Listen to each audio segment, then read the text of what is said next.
Hi friends, it's Danielle with Take Care Mama. I have my Witch Please sweatshirt on, and because it is Halloween season, I'm going to talk about some of my favorite spooky books. I put out a call on my Instagram stories to talk about the different tropes or themes you were looking for in a scary book, so thank you for those of you that participated.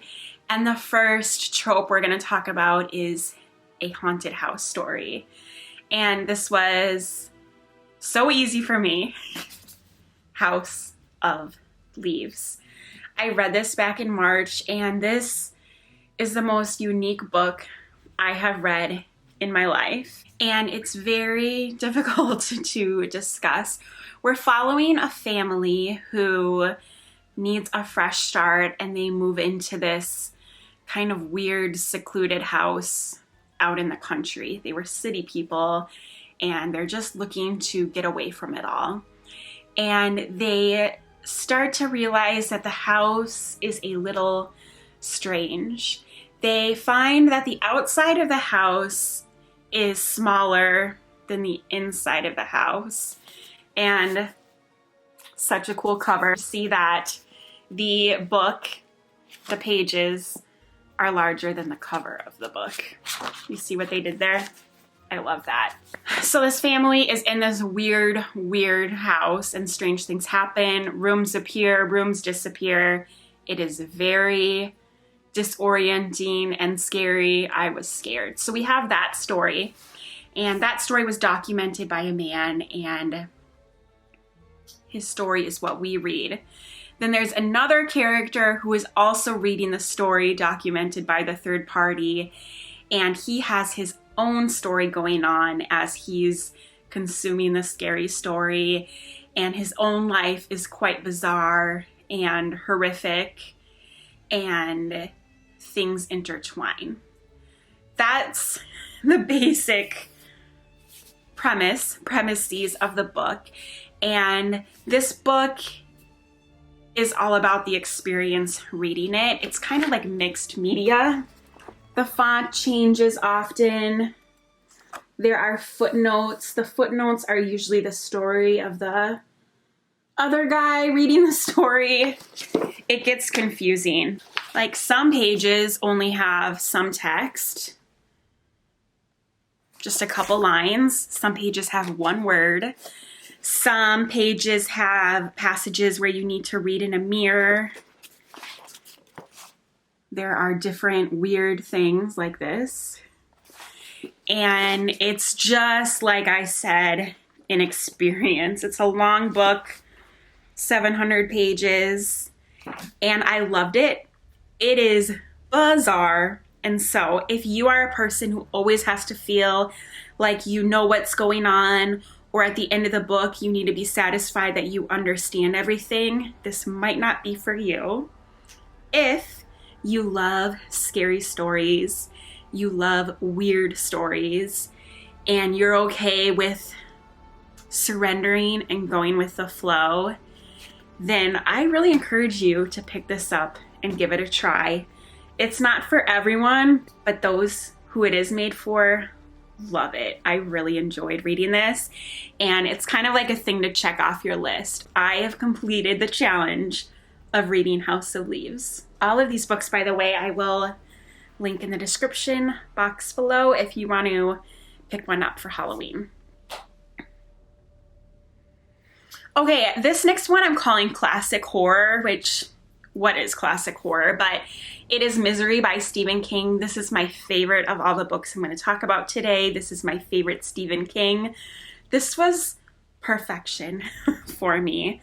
I absolutely loved it. So in this book, we are following a character who is a writer, and he gets in a car accident in the winter in Colorado, and he wakes up in someone's house, and that person is caring for him, and that person describes herself as the writer's #1 fan. And she basically kidnaps him and doesn't let him leave. He's very disabled from the accident, and she is angry about some of his writing decisions, and she makes him change details of the books. This is horror. It is scary. It's a thriller as well. I have never read a book where I have been more on the edge of my seat. It felt like a fast-paced movie at times, and I would catch myself sometimes reading and my mouth would just be like, I loved it. I loved it so much. It was so fun to read and scary. And I think that all the hype surrounding Misery is totally worth it.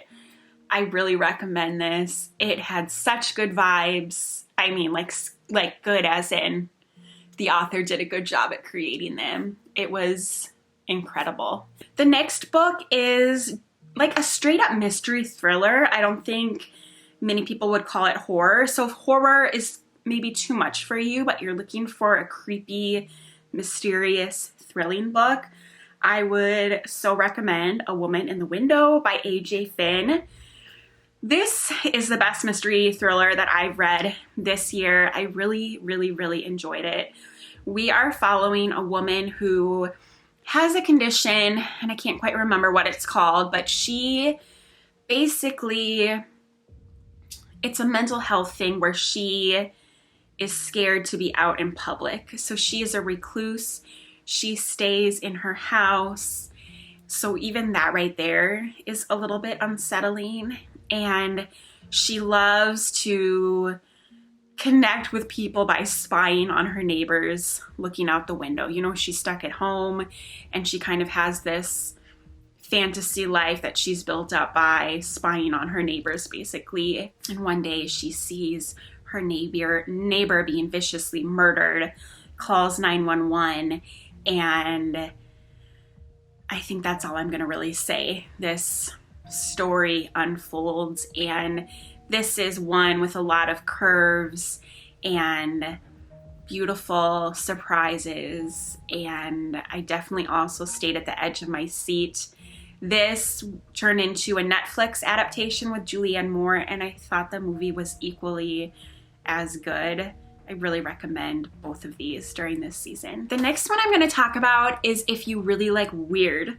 If the things that I said about House of Leaves and its weirdness didn't turn you off, then I might also recommend you check out Bunny by Mona Awad. This is typically described as horror as well, as far as the genre goes. And again, if you are the type of person who needs to understand everything, this book might not be for you. I have no idea what the hell happened in this book. I still really don't understand what I went through during this reading experience. And I'm sure that some people smarter than me do understand it all. I think the average person won't, and I'm okay with that. I still enjoyed it for what it was. This is a book in which a young woman is in a prestigious creative writing program, and there's a clique of other young women in this program. I think there's only 5 of them total, and the 4 other girls are super strange. Stepford wife vibes. They all wear pastels. They all are very prim and proper, and they all call each other Bunny. And just creepy. Like, who are these creepy women? And our main character kind of gets wrapped up in this weird cultish scenario. And I really enjoyed it a lot. I was scared.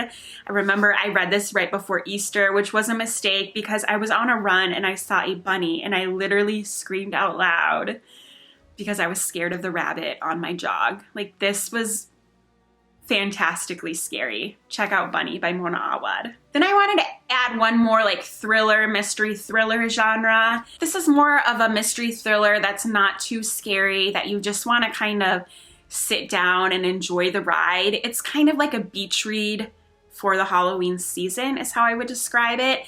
This is a Ruth Ware book who's really well known in the mystery thriller category, and it is The Death of Mrs. Westaway. This has amazing gothic vibes, which is my favorite in a mystery thriller. It's almost a must for me now. Like, if I'm gonna read a mystery thriller, I really want those gothic vibes. and this really delivered. Our protagonist is a young tarot card reader, which was kind of a side plot that I really enjoyed. And she is kind of all alone in her world. Her mom died and she is having some money problems. Some people who loan her money are kind of hounding her, and so she's at a crossroads. She gets a letter in the mail saying that she has inherited a bunch of money because her grandmother died, and so would she please come home to the estate in the English countryside to get it all sorted out. This is a mistake. She doesn't have a grandmother in the countryside, but it seems pretty innocent to at least just like go out there and see what's going on, and maybe she could get a couple $1,000s or quid from checking out what's going on. She's desperate, and so she bends her morals a little bit and goes out to this estate. And this is where the gothic vibes come in. The estate's really worn down and old. There's a maid who's been with the family for years who is just a fun, creepy character, and a family drama unfolds. And while it's not horror, it is a mystery thriller, and there are some creepy moments. And so again, if you aren't here for the gore that will be in Misery, but you want to be a little freaked out this Halloween season, I would definitely pick up a copy of The Death of Mrs. Westaway by Ruth Ware. So there you have it, some of my favorite scary books from different categories. I hope you can find something that you would like to pick up. If you do, I'd love for you to connect with me. Let me know what you thought of it. I hope you like it. So leave a comment below, message me on Instagram at takecaremamayt, and find me on Goodreads. Thank you so much for watching. Happy spooky season and happy reading. Bye.